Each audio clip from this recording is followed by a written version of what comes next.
किसका फल किसने खाया। एक राज्य का राजा बहुत अच्छा था।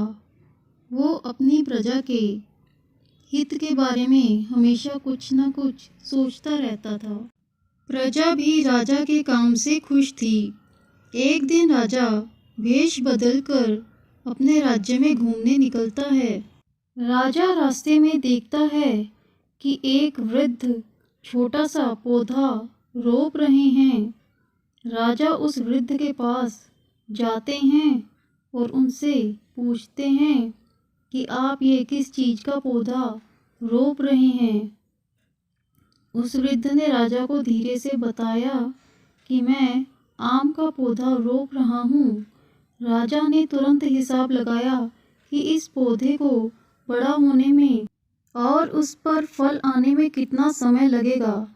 हिसाब लगाकर उसने आश्चर्य के साथ वृद्ध की तरफ देखा और कहा, अरे दादाजी, इस पौधे को बड़ा होने में और उस पर फल आने में कई साल लग जाएंगे। तब तक क्या आप जीवित रहोगे? राजा को ऐसा लग रहा था कि ये दादाजी ऐसा काम कर रहे हैं जिसका उसे कोई फायदा नहीं होगा।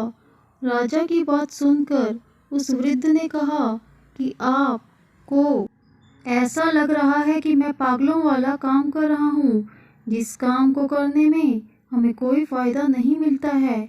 ऐसा काम हमें नहीं करना चाहिए। तो फिर मैं ये क्यों कर रहा हूँ? आप यही सोच रहे हो ना? राजा ने कहा, हाँ, मैं यही सोच रहा हूँ।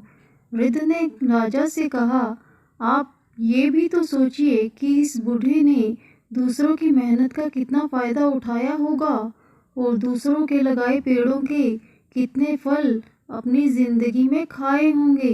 क्या मुझे उस कर्ज को उतारने के लिए कुछ भी नहीं करना चाहिए? क्या मुझे ऐसा सोचकर पेड़ नहीं लगाना चाहिए कि मेरे लगाए हुए पेड़ के फल दूसरे लोग खा पाएं? वृद्ध ने ये भी कहा कि जो लोग केवल अपने लाभ के बारे में ही सोचते हैं और जिसमें खुद को लाभ होता है ऐसा ही काम करते हैं, वो लोग स्वार्थी होते हैं। वृद्ध की बात सुनकर राजा बहुत खुश हो जाते हैं और उसे भी कुछ अच्छा सीखने को मिलता है। सीख: केवल अपने लाभ के बारे में सोचकर काम करने वाले लोग स्वार्थी होते हैं।